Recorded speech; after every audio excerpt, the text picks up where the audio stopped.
Magandang oras mga kababayan, mga ka-Golden Boy. BP Sara kumuha ng isa pang eksperto sa criminal law. Ito si Dov Jacobs ng the Netherlands. Dating attorney din, abogado ng ICC, International Criminal Court. At merong 15 years of experience sa pagiging international criminal lawyer. Okay, at ito rin ay isang professor sa isang university sa Netherlands, ang Leiden University. Kaya, well, medyo kampante na dito ang kampo ni BP Sara dahil nga ay merong nadagdag na isa pang eksperto sa criminal law, si Dov Jacobs ng Netherlands. Narito ang ulat kurtesi sa atin ng UNTV. Isang veteranong abogado sa International Criminal Court ang nadagdag bilang tagapagtanggol ni dating Pangulong Rodrigo Duterte sa mga kasong kinakaharap nito sa ICC. Batay sa updated na dokumento ng ICC, magsisilbing Associate Counsel ni Duterte si Attorney Dov Jacobs na isang eksperto sa international criminal law. Ito mga kababayan sa kay Nicolas Kaufman, ang binabayad ng mga Duterte ng kampo ni Digong ay 140 million a month. Kada buwan yan 140 million ang ibabayad nila. So medyo may kalakihan. Hindi lang natin tiyak kung ang 140 million ay madagdagan pa yan. Pero sa tingin ko ay hindi na, wala nang dagdag. Kasi prerogative na ni Nicolas Kaufman na kumuha ng assistant niya o ng karagdagang defense attorney. So ang ibabayad, sa palagay ko lang to mga kababayan, ang ibabayad na pera dito kay Dov Jacobs as associate counsel to Duterte, sa palagay ko ay kukunin doon sa 140 million na isweldo o ibabayad kay Nicolas Kaufman every month. Every month yan At sa tingin ko, at hindi lang sa tingin ko sabi ng mga eksperto dyan sa ICC ay kapag ganitong mga kaso ay tatagal ng 3 taon. 3 taon. 3 taon, ilang buwan ba yung 3 taon, mga kababayan? So, 36 months ba? So yan, 36 times 140 million. So yan yung babayaran nila. When win or lose, babayaran nila yung 140 million per month sa kada buwan. Ngayon, kung hihingi ng karagdagang sweldo si Dov Jacobs, sabihin natin dahil sa sikat din na attorney, ay hihingi din siya ng 100 million per month, ay magiging 240 na, di ba? 240 million per month ang babayaran ng mga Duterte.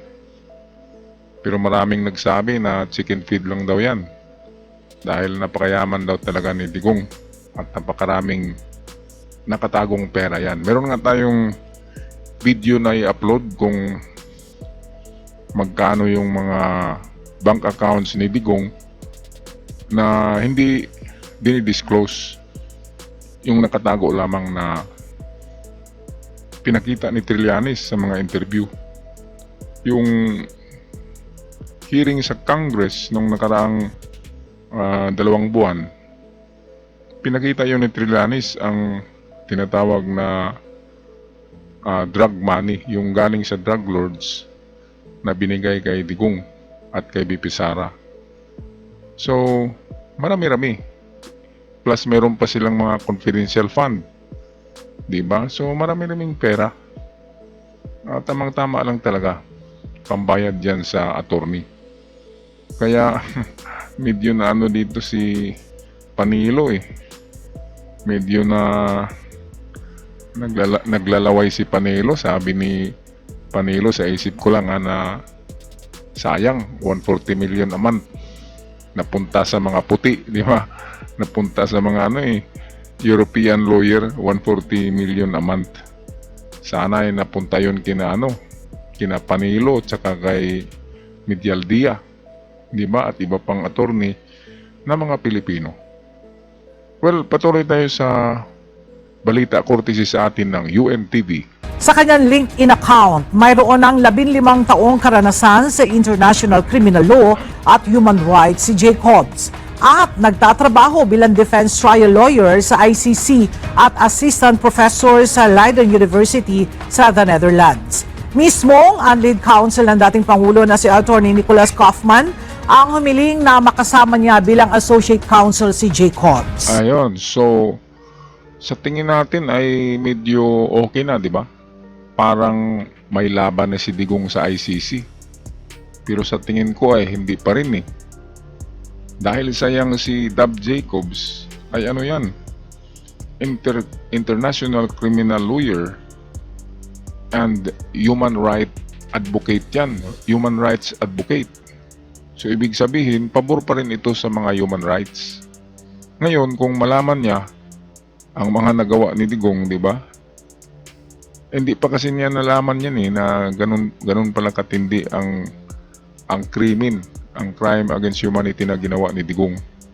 Kapag nalaman niya yan sa presentasyon ng mga evidence ngayong September 23, kapag naipakita na yung mga ebidensya, ay siguradong magdalawang isip ito.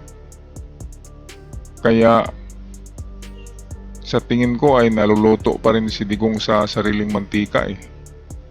Kasi ba't naman kumuha sila ng mga lawyer na galing sa ICC? Former ICC lawyer ito. Si Dab Jacobs, ganun din si Nicholas Kaufman. Kaya, anong mangyari, di ba? Ang puso ng mga ito ay may puso pa rin yan para sa ICC. Kaya, sa tingin ko ay one-sided pa rin ito. One-sided.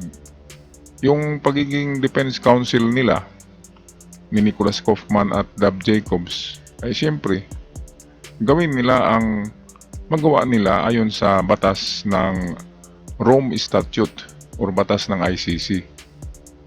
Iba ang batas ng ICC, Rome Statute kaysa batas ng Pilipinas sa criminal law.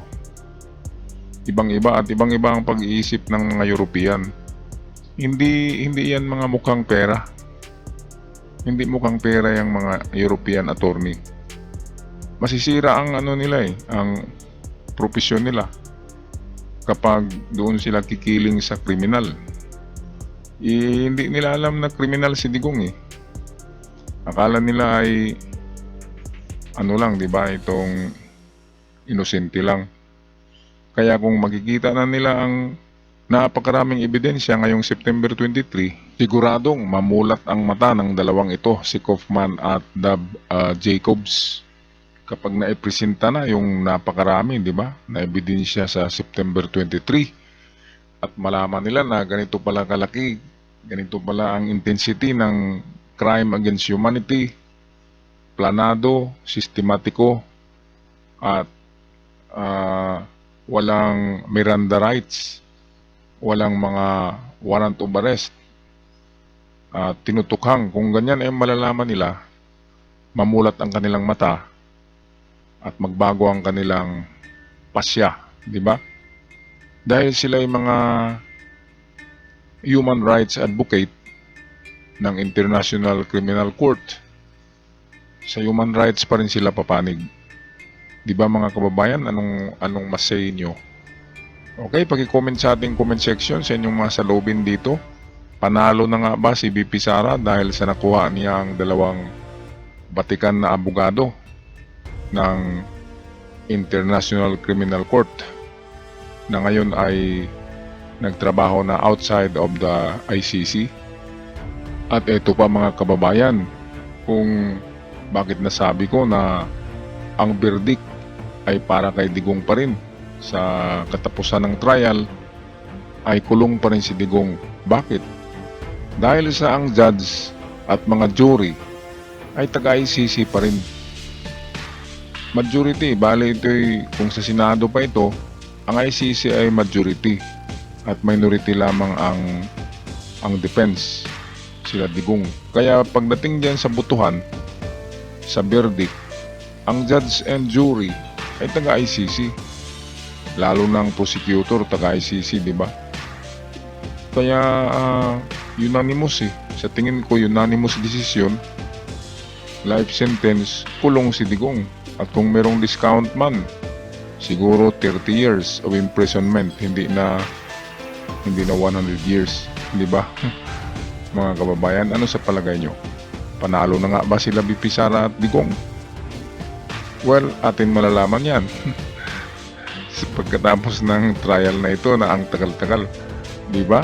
Sa mga bago lang nakabisita nga pala sa aking channel, huwag niyong kalimutan i-subscribe ito para palagi tayong updated at malaking tulong ang inyong subscription. At kung pwede, pakishare sa ating video para marami ang makaalam nito. Hanggang sa muli, maraming salamat. God bless the Philippines.